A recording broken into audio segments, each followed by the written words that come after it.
Are they called typos when it's written? What is it called when it's written? Is it still a typo? Righto.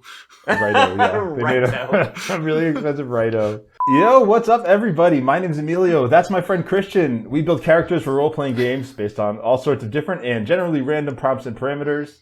If you're enjoying the show, shoot us a like, and if you're new here, maybe subscribe. And now, let's roll characters!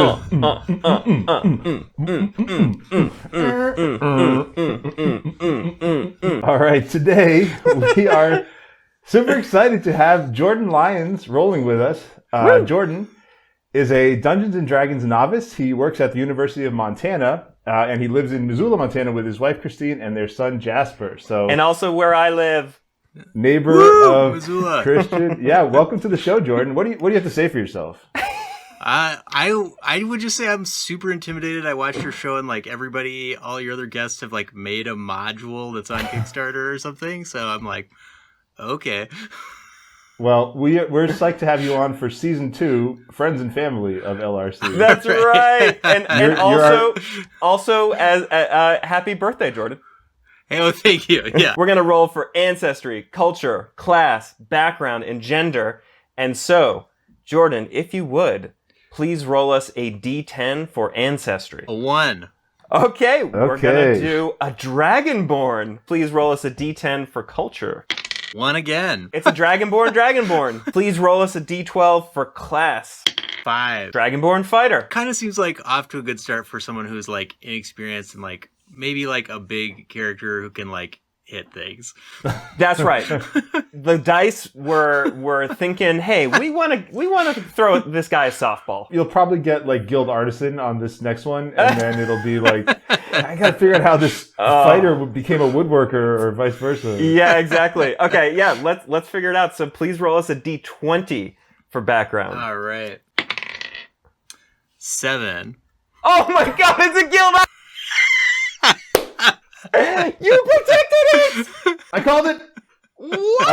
I stop the show right now. I am going to 7-Eleven to buy lottery tickets. Yes, final roll here is a D4, Jordan, for gender. 3. Non-binary! All right. Jordan, do you have any kind of initial thoughts? Well, I wonder, I should know more about the guild artisan, but I wonder if they would maybe make something relating to fighting or training fighters or something like that. Maybe they were a journeyman or something, and they were or apprentice or something, and then they were conscripted. Sounds like there's a war going on, right? Yeah. Okay. And if that's kind of the backdrop that we're under, that this a war big enough that people are being drafted into it. So maybe they're involved in making the weapons of war, making some kind of supply for the troops. I mean, maybe it's something that would not be that useful too. So it's nobody needs, fancy glass windows or something.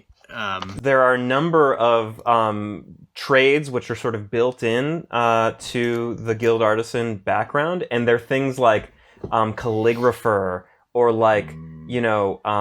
glass blower or jeweler or painter or something like that. I feel like calligraphy would be great. Okay. Yeah. It just makes illuminated letters on manuscripts. It's been a while since we've had our competition, but yes, we're still at it. So what we'll do is we'll alternate rolls, and we'll just go straight down the ability scores list. And whoever rolls the highest on both of their rolls will win the day. Let's start with strength, and Jordan, as you are the guest, take it away. 4d6, and we're going to drop the lowest. 2 5s and a 2. 12. Dexterity roll. That's a 12. Also, Emilio, you've got Constitution. It's a 10.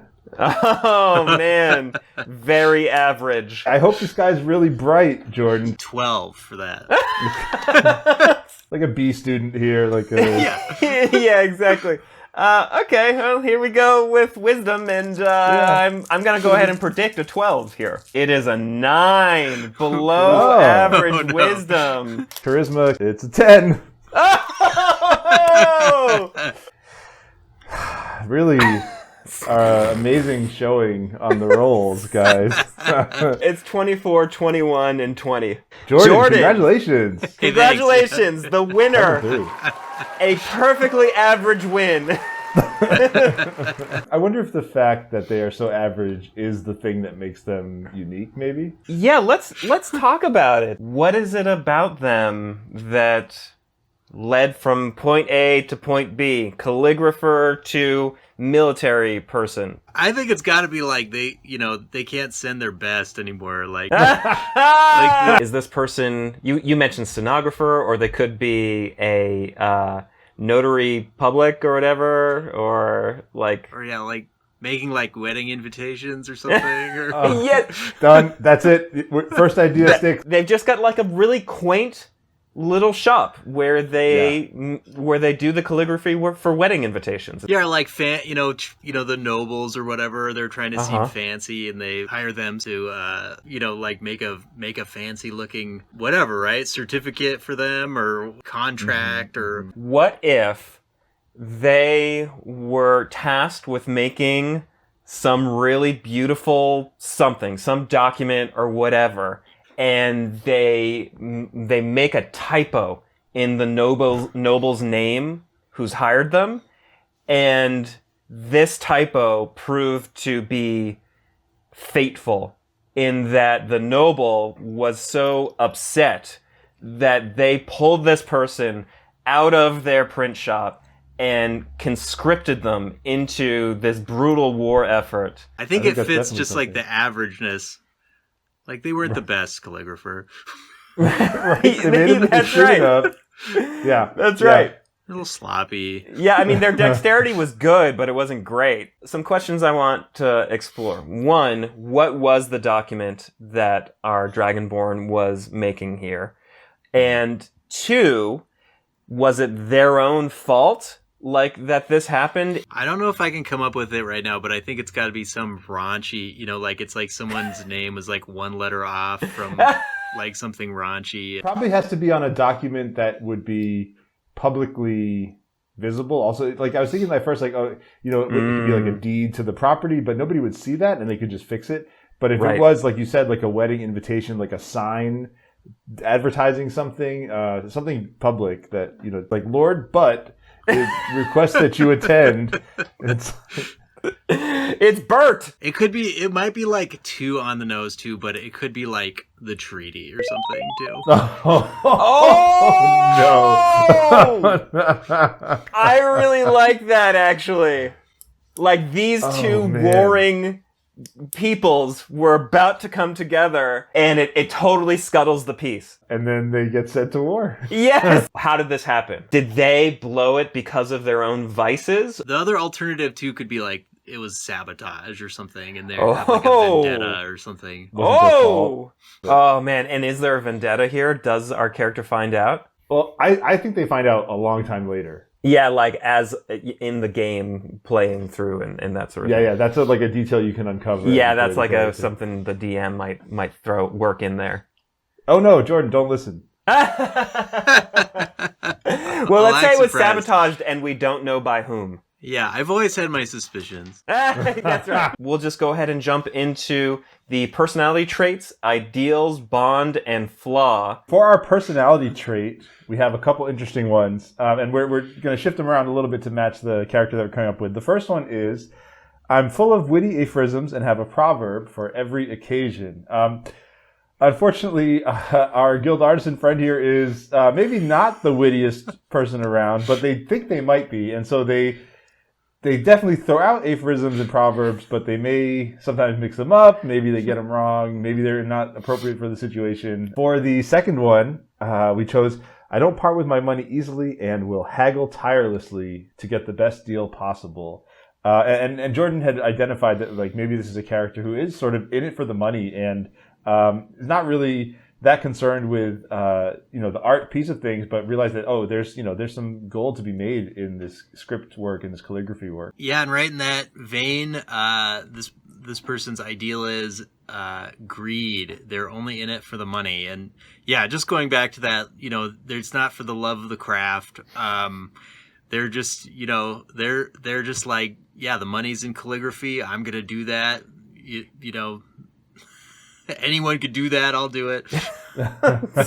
And their bond, I will get revenge on the evil forces that destroyed my place of business and ruined my livelihood. I think they kind of blame everybody for their misfortunes, and I think their revenge is like a mixture of going back and just conspicuously being rich and living large, or, and some combination of, shutting people down, ruining rivals, treating people bad who hired them. Oh, this is great. Okay, and then for the flaw, we'll just continue on in the same vein, and they'll do anything to get their hands on something rare or priceless. And so, perhaps once they get into the military, they start finding opportunities to loot and that kind of thing, and maybe that kind of comes up as they proceed. But this person is pretty monetarily incentivized. We've really figured out some details about this character. Jordan, I hope you're going to have fun playing this person who's maybe not the nicest person to start out with. Let's figure out the most important detail about them.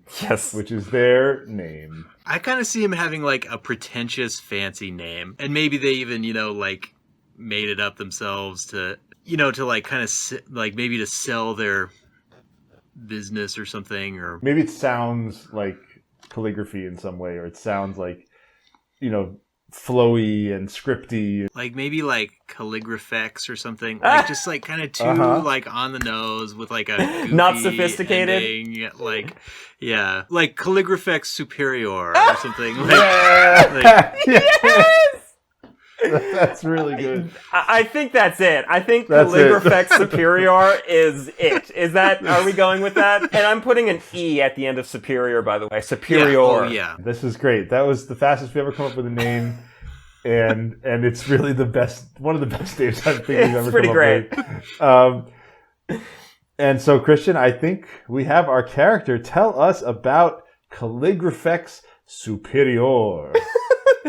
Okay, so Caligraphex is a dragonborn-dragonborn fighter guild artisan who was a calligrapher. And their story starts and really kind of ends with greed.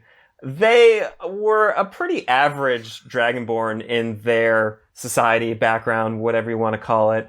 And really, they were sort of, trying to figure out their lives and just decided that they were going to do something that they thought that they could do good enough and that they could make some money at. And that ended up being calligraphy. And through some series of events, Caligraphex, who, by the way, adopted name, they had some very average Dragonborn name and decided that they really needed to kick it up a notch, which they did in the least sophisticated way possible. So Caligraphex was hired for a very important job. So there's this war that was going on, and Caligraphex was hired by a noble to write the treaty that was going to end this war. Through some series of events, that treaty was defaced, and the name of the rival general or somebody important on the other side was turned into some very raunchy, nasty word.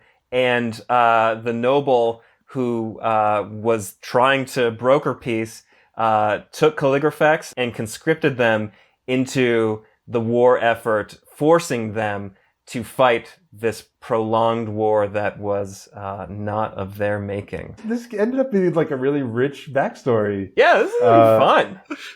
And it's neat to think about the paths that Caligraphex could take, whether it's, becoming a good fighter in the war, whether it's like trying to come back home and solve the mystery of how they were sabotaged, if they even know that they were sabotaged.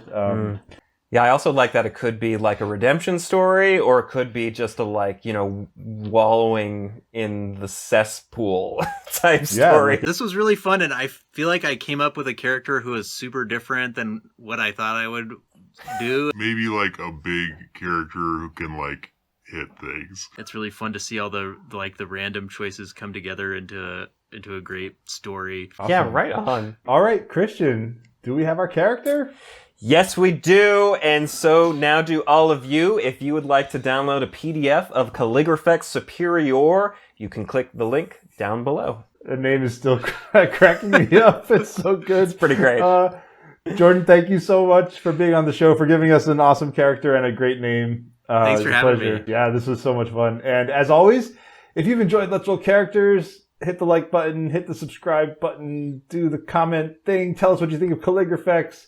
Let us know what kinds of characters you want to see for future episodes. Yeah, and thanks for watching. Now go play some role-playing games. Boom, boom, boom, boom, boom, boom, boom, boom, boom. Characters, gonna roll characters. Like, I feel like when you hear about a dragonborn, you would think of like a really kind of epic, heroic, or super evil person, and this is just like such a petty, trifling person. It's really amazing.